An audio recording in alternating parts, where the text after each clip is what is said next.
Hi.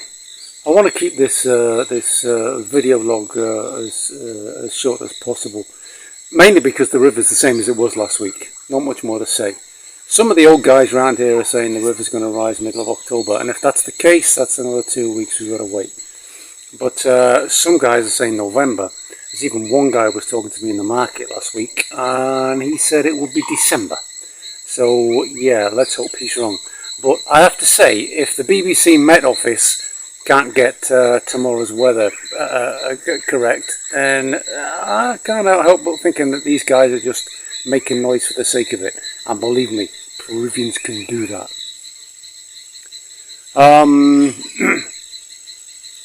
In the video I made last year, when the river was low like this, I pointed out that the river level is dependent on the ice caps of the Andes Mountains, and when they're freezing the river level drops, and when they're melting the river level rises. And I was complaining that the river hadn't risen for weeks and weeks. We were expecting it to rise, but it was staying low. And what I said was that would tend to suggest that there's a buildup of ice in the Andes Mountains, and when it does finally melt, there's a chance that the river will flood out.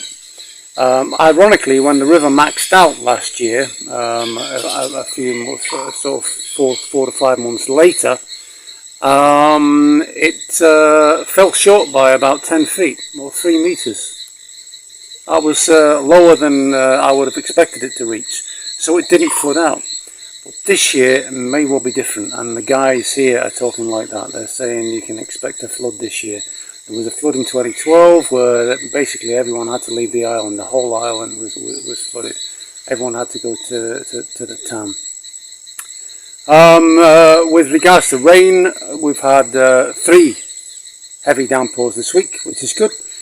Saturday, Tuesday, and yesterday, which is Thursday afternoon. So yeah, it looks like the drought situation's over.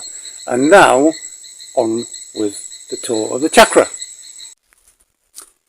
Right, the first part of the chakra here, which is just about 50 meters on from the tambo, is my lemongrass garden.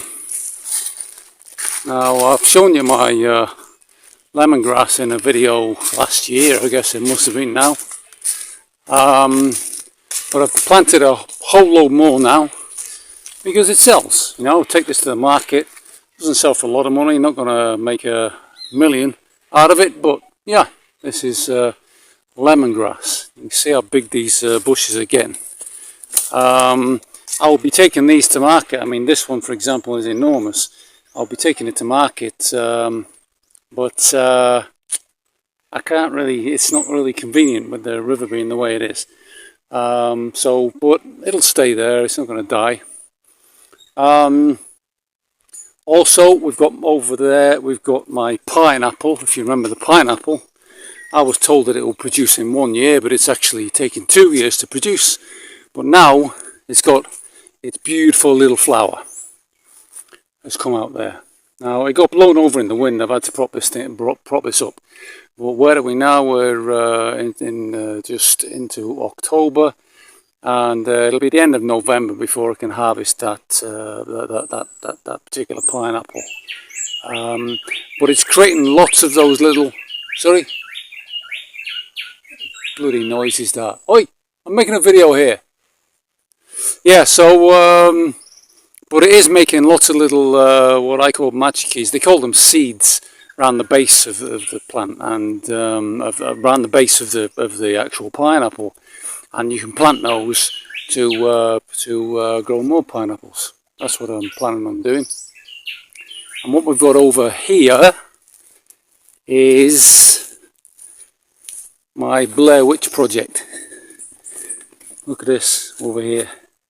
That's the Blair Witch project. This is a plant called kaiwa. Kaiwa produces a fruit which is it's a savoury fruit. It's got the flavour of cucumber. Doesn't really look like cucumber, but it tastes like cucumber. Now the thing about this plant is when it grows, it likes to climb, and it puts out lots of little branches all over the place. And the more branches it makes, the more fruit it's going to produce. So what you do is you surround the plant with a load of these branches and twigs, and that gives it something to cling onto. And I've done okay here, but I think it could have been bigger. But anyway, this is my first real attempt at growing kiowa, and it's coming on okay. The biggest problem I've got here is the sun. Day after day after day we've got this burning sun, and it's causing damage to the leaves. Yeah, we're getting sunny days where if you got one sunny day like that, you think, oh, what a beautiful day. But once you've got weeks and weeks and weeks of it, it becomes a problem.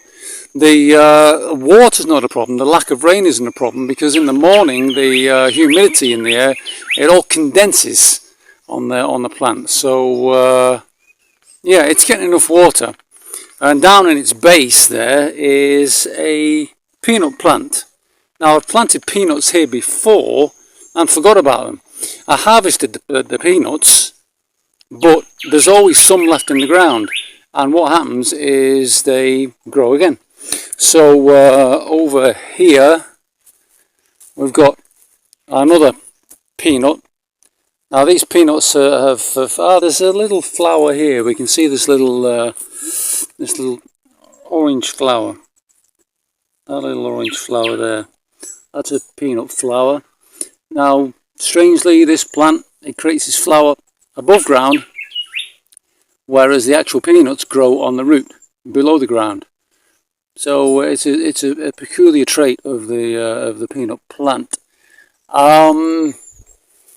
This plant, on the other hand, this kiowa plant, we can see here, hopefully, if I can focus in on this. Is that going to focus in there? I need to focus in. We get the flowers produced on this particular plant.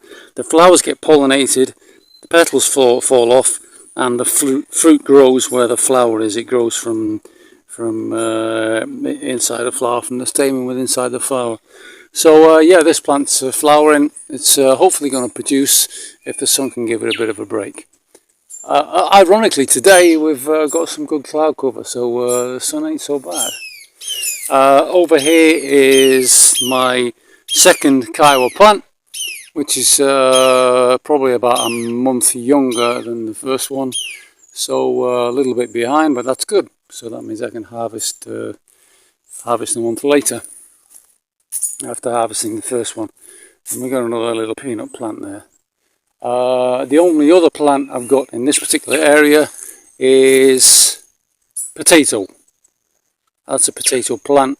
This is also a climber. It needs something to climb on. I'm going to have to put a stick here, a long stick about 3 meters tall, to give it something to climb on, because it climbs. The more leaves it produces, the more sunlight it gets, the more it's going to produce potatoes in the ground. This particular potato is a local jungle potato. It's a wild potato that actually looks like beetroot. It's red, and the water turns red when you boil it, but it actually tastes like potato, and it's in good demand. So I've been a little bit smarter with this other potato plant here. There's another potato plant there. That potato plant is at the base of this papaya tree. So the potato is going to grab onto the papaya tree, and it's a papaya tree, and it's going to climb up there. So yeah, this is my lemongrass garden.